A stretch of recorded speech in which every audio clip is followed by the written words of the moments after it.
The Honourable Leader of the Opposition. His government that's talking about legalizing drugs. They did it already. They legalized hard drugs in British Columbia, and the NDP in that province pulled back just before their election. Now, the Prime Minister has in his possession an application from the City of Toronto to repeat the same nightmare in that city. The minister responsible says that application is, quote, dormant, not dead. Dormant. Dormant means asleep. Isn't that really the Prime Minister's plan, to wake it up after the election so that he can impose the same thing on Toronto he did in BC? The Right Honourable Prime Minister. Speaker, it's shameful to see the Leader of the Opposition misleading this House, misleading Canadians for his own fundraising political gain. There is nobody in this country talking about legalizing hard drugs, with the possible exception of members of the Conservative Party themselves. Mr. Speaker, our approach is focused on a public health approach grounded in science, compassion, and community safety. We're talking about the wraparound services like housing, mental health treatment, harm reduction that is helping people around the country, and we will continue to work with provinces and jurisdictions in their approach. The Honourable Leader of the Opposition. The Prime Minister is playing word games again.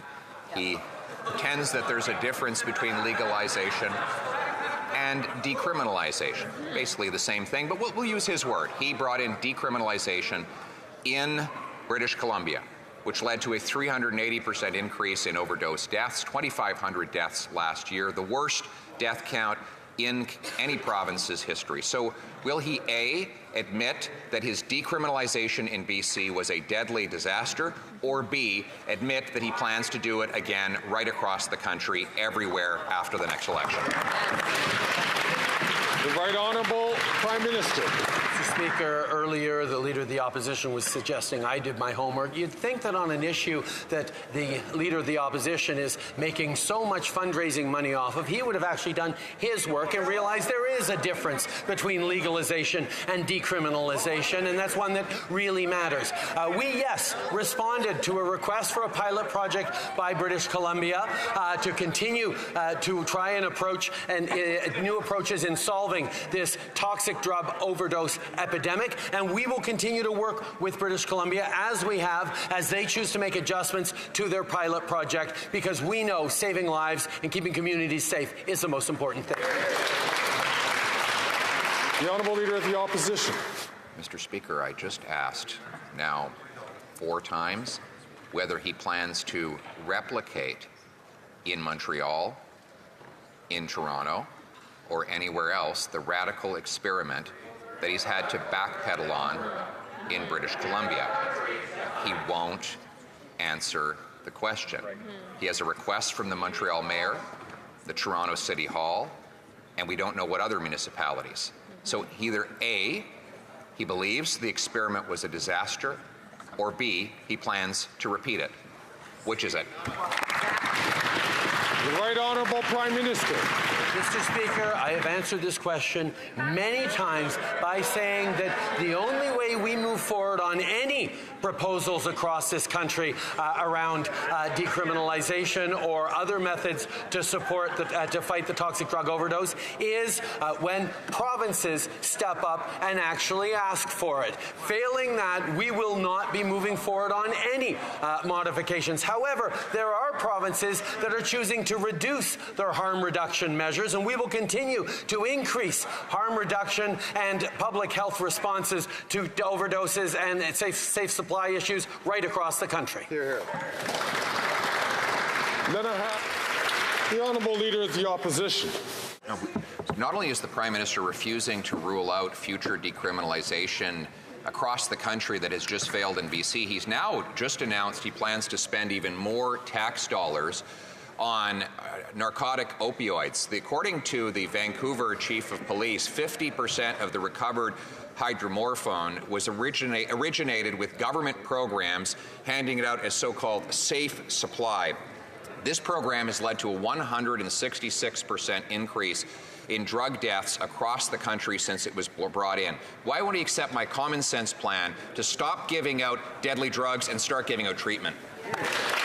The Right Honourable Prime Minister. Mr. Speaker, the Leader of the Opposition proposes to return to the failed Harper-era approaches on opioids that their own former advisor, Benjamin Perrin, called obsolete and immoral. Mr. Speaker, over the past number of years, we've invested in a compassionate, science-based, evidence-grounded approach that includes harm reduction, that includes approaching with a public health lens on this. It also includes investing in housing, in mental health supports, in frontline workers, in addiction treatment and recovery programs. These are the things that move us forward, Mr. Speaker.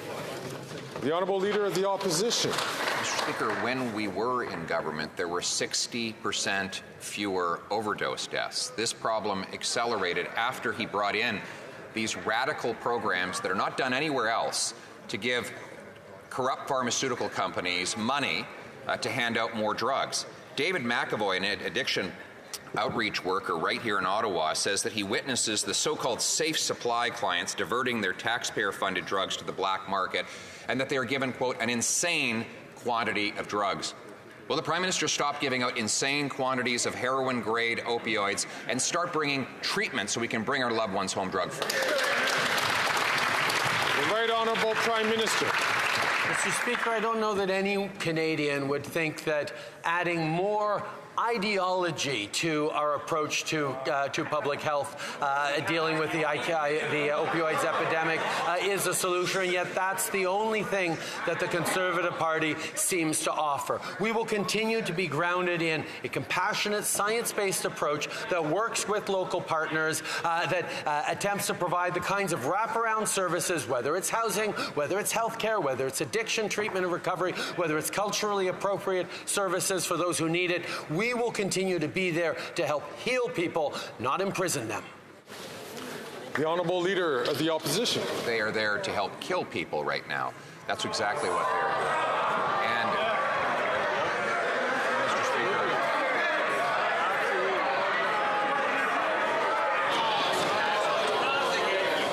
I'm going to... Colleagues, I'll be coming... Colleagues...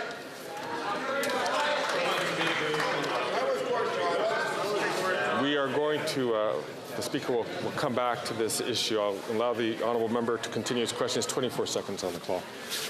not only is his policy killing people, but this Prime Minister is by far the most radical ideologue who's ever occupied that job. Yes. But always with these radical policies comes profiteering.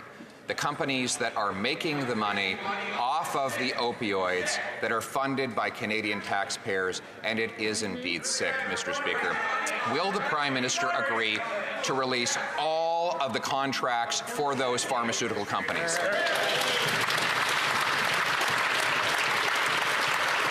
Right Honourable Prime Minister. Mr. Speaker, we are facing right across the country a toxic drug and opioid epidemic that is taking lives left, right, and center, that is hurting communities, that is hurting family members who are losing loved ones at an alarming rate, that is something we need to respond to. And we have continued to work, jurisdiction by jurisdiction, in thoughtful ways to try and do everything possible to both keep communities safe and to keep families from suffering these further losses and support people struggling with addiction. We will continue to be grounded in evidence and support. Right on.